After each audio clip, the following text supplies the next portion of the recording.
Hello, my name is Jadell Browne, an 11th grader at BrooklynLab Charter School, and I will be talking about the unique approaches teenagers use to cope with mental health. Generation Z is known for being creative and socially progressive.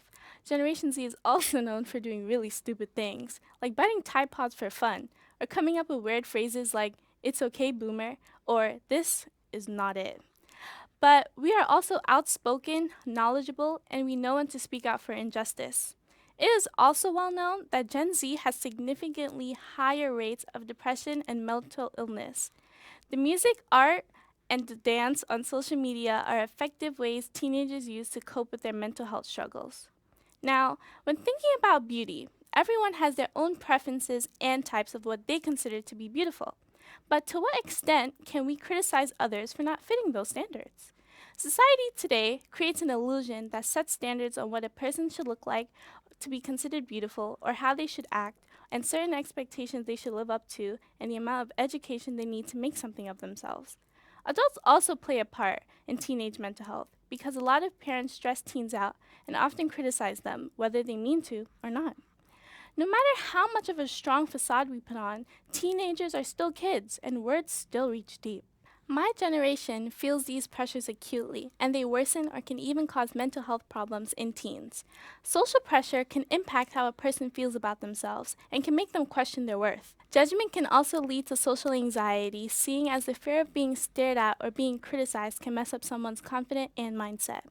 Everyone is different, and if we can't see that, there's definitely something wrong with the way we perceive things. Teenagers face a lot of pressure from beauty standards and often listen to music to ease their mind or find a path to loving themselves. One way my generation has learned to cope with this social pressure is with music, and specifically by listening to the affirming and loving music of BTS, the Korean pop group known internationally. BTS is one of those musical coping mechanisms, as people often listen to their music to find love and gain motivation to keep going when faced with hardships.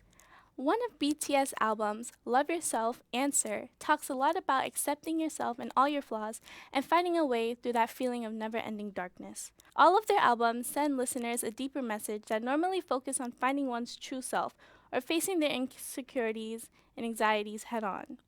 BTS doesn't just make music. They create songs that connect to their fans and tell a story. Despite the language barrier, BTS and their fans have a really strong connection. As quoted from their amazing leader, Kim Namjoon, "No one is born ugly. We're just born in a judgmental society." Second, teenagers are stressed from the tons of schoolwork being given in online school. I've known. I've been there. Due to the safety measures that have been implemented, students had to switch to online school, and school itself was already hard before, so imagine remote learning. Now students have to sit hours and hours on Zoom calls every day, which creates a depressing mood because no one wants to sit at home learning. Remote learning can make people lose the motivation and energy to keep up, and over time, the stress will get to them, and school will be nothing but a depressing force of habit. Teens have made remarks saying how school doesn't even feel like learning anymore. It's just doing assignments and getting a grade. This kind of environment can create a negative mindset of mental health, especially for teenagers, as now is the time we're now trying to find ourselves and developing as a person. Often, teenagers use TikTok as a way to distract themselves from schoolwork. Social media has good aspects that allow teenagers to connect with each other and help. TikTok is a really good way for teenagers to share creative ideas like artwork, which can ease the mind. Art has been known to help with anxiety. It's a great way to relieve emotions and express feelings. And social media is a crucial outlet that lets teens share their artwork with each other. Therapy can come in many different forms as everyone has different way of dealing with mental illness, and one of those is art, which is a very effective way. Throughout TikTok, I have seen many teenagers expressing themselves through art as a way to express their opinions and belief. I once saw a girl draw on her wall. I'm not that creative, but it did look nice. 2020 has been a year full of tragedy.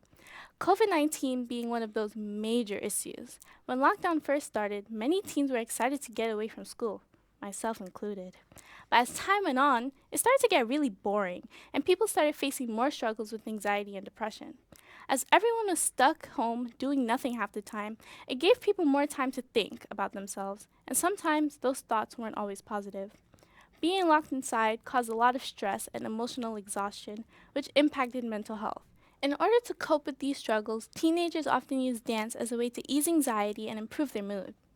Dance was used to create a confidence booster and can allow many people to express themselves. It can build self esteem and communication skills. Many teens sometimes record their dance journey from when they first started to present to show their improvement, and those results improved emotionally and physically. Now, to all you teens out there, I know you at least been hit once with the, "You're just a kid, what would you know?"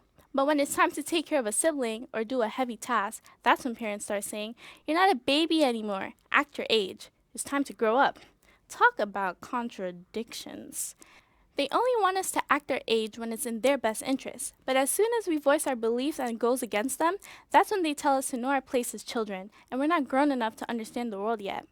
As parents, you should take time to speak to your children and ask them about their worries and problems, because though it may seem as if they're okay, they can be suffering alone in silence. Don't belittle their ideas just because you think it's immature. Try to see things from their perspective and understand why it is they do the things we do. There is no such thing as bad children or disappointing children. They're just kids who need a little more guidance. To them, it may seem as if we don't have problems, but we are facing our own inner demons, because at the end of the day, we're all still human. I hope you were able to learn more about the insight of teenage mind from this TED Talk.